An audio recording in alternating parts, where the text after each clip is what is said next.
उत्तर प्रदेश में सीएम योगी के सत्ता में आने के बाद से ही माफियाओं और अपराधियों पर शिकंजा कसने लगा। कई बार मीटिंग के दौरान बुलडोजर बाबा सख्त चेतावनी देते नजर आते हैं। इसके बाद भी अगर अपराधी दुस्साहस करने की कोशिश करते हैं तो इसका मतलब साफ है कि वो यमराज को बुलावा भेज रहे हैं, क्योंकि उत्तर प्रदेश के मुख्यमंत्री योगी आदित्यनाथ ने अपराधियों को सख्त चेतावनी दी थी और कहा था कि कानून संरक्षण के लिए है, लेकिन कानून को बंधक बनाकर व्यवस्था में सेंध लगाने का प्रयास करने की इजाजत किसी को नहीं। वहीं सीएम योगी के आदेश के बाद यूपी पुलिस लगातार एक्शन मोड में है और अपराधियों के खिलाफ सख्त कार्रवाई भी की जा रही है। इतना ही नहीं, अलग अलग मामलों में अपराधियों का एनकाउंटर अब चर्चा का विषय बनता जा रहा है। नमस्कार, आप देख रहे हैं कैपिटल टीवी उत्तर प्रदेश और मैं हूं आपके साथ दिव्या सिंह। इस खास प्रोग्राम पर्दाफाश में आपका स्वागत है। पर्दाफाश में आज बात हो गई यूपी के अलग अलग जिले में हुई एनकाउंटर की। बताएंगे कि कैसे एक दिन में पुलिस ने 16 बदमाशों को गोली मार दी। तो चलिए शुरुआत करते हैं। पुलिस और बदमाशों के बीच हुई ठाए ठाए। प्रतापगढ़ में एक साथ हुआ 2 एनकाउंटर। मथुरा में पुलिस ने 4 को मारी गोली। कुशीनगर में एक साथ 3 को दबोचा। यूपी के अलग अलग जिले से लगातार एनकाउंटर की खबर सामने आती रहती है। वहीं यूपी पुलिस ने एक ही दिन में कई बदमाशों को सबक सिखाने का काम किया है। खबर प्रतापगढ़, मथुरा और कुशीनगर से है। ऐसे में सबसे पहले बात करेंगे प्रतापगढ़ की। दरअसल 36 घंटे के भीतर जनपद में दूसरी और उसके कुछ ही देर बाद तीसरी पुलिस मुठभेड़ हुई। इस दौरान जवाबी फायरिंग में 2 बदमाशों के पैर में गोली मार दी गई और उनको गिरफ्तार कर लिया गया। एक मुठभेड़ मंधाता और दूसरी पट्टी में हुई है। बताया जा रहा है कि मंधाता में हुई मुठभेड़ में हत्या और लूट के मामले में फरार चल रहे बदमाश नौशाद के पैर में गोली लगी। थाना अध्यक्ष मंधाता पुष्पराज सिंह वाहन चेक इन कर रहे थे। इस दौरान बाइक से आते एक युवक को रोकने का प्रयास भी किया गया, लेकिन वो घेरा तोड़कर आगे निकल गया। पुलिस ने संदेह होने पर उसका पीछा किया तो उसने पुलिस पर ही फायरिंग शुरू कर दी, जिसके बाद जवाबी फायरिंग में नौशाद के पैर में गोली लग गई और वो वहीं पर गिर पड़ा। इसके बाद उसे पुलिस वालों ने दबोच लिया। मंधाता अस्पताल में प्राथमिक उपचार के बाद उसे राजा प्रताप बहादुर अस्पताल में भर्ती करा दिया गया। वहीं सीओ समेत अधिकारी मौके पर और फिर अस्पताल पहुंचे और बदमाश से लगातार पूछताछ की गई। दूसरी मुठभेड़ सरसतपुर नहर मार्ग पर पुलिया के पास पट्टी में हुई। वाहन चेक इन के दौरान संदेह होने पर पुलिस ने एक युवक का पीछा किया तो बाइक से भाग रहा था। उसने पुलिस पर ही फायरिंग शुरू कर दी। जवाबी फायरिंग में वह पैर में गोली लगने से गिर पड़ा और उसकी पहचान धौरहरा कोतवाली पट्टी निवासी सुंदर मंगता के रूप में हुई। वह भी लूट, हत्या, छिनैती, रंगदारी समेत कई मामलों में पुलिस के लिए सिरदर्द बना हुआ था। बता दें कि इससे पहले भी कंधाई पुलिस ने हत्या, लूट, रंगदारी और गौकशी के मामले में चुनौती बने बदमाश उस्मान को भी इसी तरह एनकाउंटर में पकड़ा था। उसके भी पैर में गोली लगी थी। वह इस मामले पर एसपी सतपाल अंतिल ने बताया कि बदमाश नौशाद पर प्रतापगढ़ और वाराणसी समेत कई जिलों में 20 से अधिक मामले दर्ज है। वाराणसी पुलिस को भी उसकी तलाश थी। दूसरा बदमाश सुंदर मांगता भी घटनाएं कर रहा था। और अब बात मथुरा की कर लेते हैं। उत्तर प्रदेश के मथुरा जिले से एक हैरान कर देने वाला मामला सामने आया है।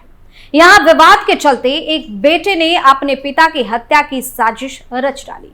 दरअसल किशोरी कुंज आश्रम के महंत की कथित तौर पर हत्या करने आए 11 बदमाशों को पुलिस के साथ एनकाउंटर के बाद गिरफ्तार किया गया। इस घटना में 4 बदमाश गोली लगने से घायल हो गए। मामले में पुलिस ने बताया कि सूचना मिलने पर पुलिस कर्मियों की टीम ने मंगलवार की आधी रात को वृंदावन इलाके में पानी घाट के पास 11 लोगों को घेर लिया। इस दौरान हुई मुठभेड़ में गोली लगने से 4 बदमाश जख्मी हो गए। बाद में सभी 11 बदमाशों को गिरफ्तार कर लिया गया। अपर पुलिस अधीक्षक मार्तंड प्रकाश सिंह ने बताया कि ये बदमाश किशोरी कुंज आश्रम के महंत स्वामी राज की हत्या करने के इरादे से एकत्र हुए थे। प्रकाश सिंह ने आगे कहा कि स्वामी राज का अपने बेटे केशव दास से विवाद है। बिहार के सिवान जेल में बंद दास को बिहार की पुलिस मुख्य न्यायिक मजिस्ट्रेट की अदालत में लेकर आई थी। सिंह ने बताया कि केशव दास ने आश्रम विवाद को लेकर इन 11 लोगों को अपने पिता की हत्या के लिए कहा था। वहीं पुलिस ने कहा कि मुठभेड़ में घायल हुए बदमाशों की पहचान विपिन, टीटू, अजय और राज सिकरवार के रूप में हुई है। गिरफ्तार किए गए 11 में से 4 बिहार के हैं और बाकी उत्तर प्रदेश के हैं। उन्होंने बताया कि आरोपियों के कब्जे से एक कार, 4 तमंचे, कई कारतूस, लोहे की रॉड, रस्सी, मोबाइल फोन आदि सब कुछ बरामद किया गया है। पुलिस ने बताया कि आरोपी टीटू 8 आपराधिक मामलों में शामिल है। बाकियों का आपराधिक इतिहास जुटाया जा रहा है। पर्दाफाश में अब बात होगी कुशीनगर की। कुशीनगर में पुलिस और बदमाशों के बीच मुठभेड़ का मामला सामने आया है। इस एनकाउंटर में पुलिस ने 3 लोगों को गिरफ्तार कर लिया है। इस दौरान 2 बदमाश घायल हुए हैं।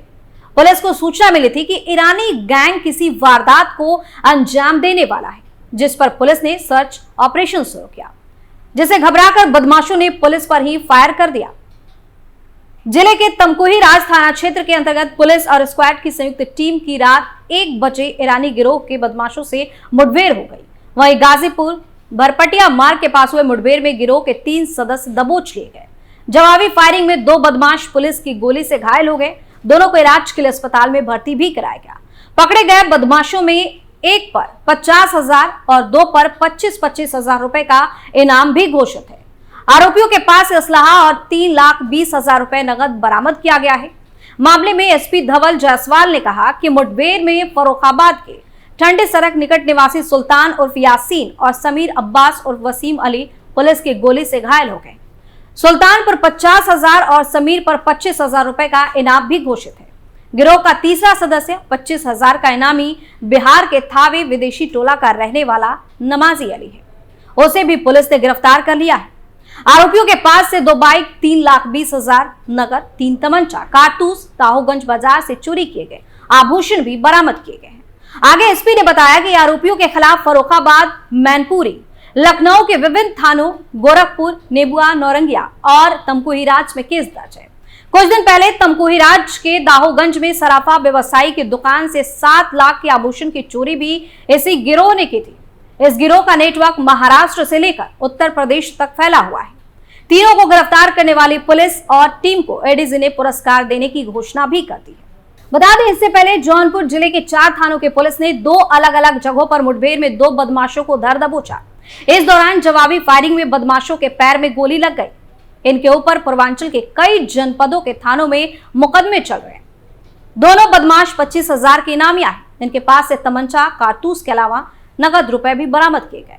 मामले में क्षेत्राधिकारी शाहगंज शुभम तोंदी ने बताया कि अपनी टीम के साथ बिशनपुर चौराहे पर संदिग्धों की चेकिंग कर रहे थे। आधी रात के आसपास उन्हें सूचना मिली कि एक अंतर जनपदीय कुख्यात बदमाश अपने एक साथी के साथ बाइक से सुयाथा कोट की नहर के पास मौजूद है।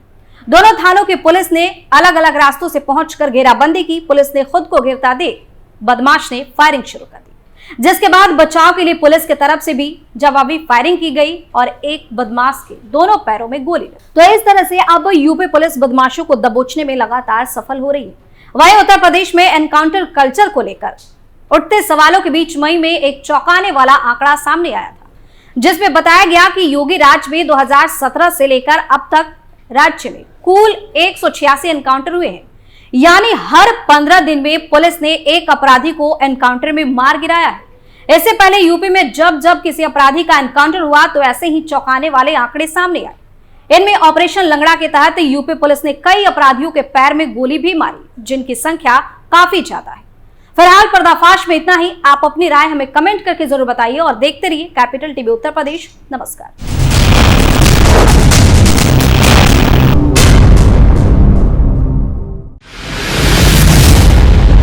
मैं राजनीति करता नहीं, पर राजनीति को बहुत गहरे तक समझता हूं। मैं लोगों के बीच रहता हूं, लोगों के मन को अच्छे से जानता हूं।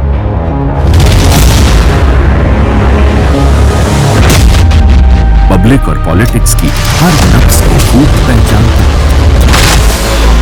संघर्ष की सियासत से सत्ता के सिंहासन तक मैं हर खबर से खरा सच निकालता हूं। ना कोई दौड़, ना कोई race. Capital TV Uttar Pradesh.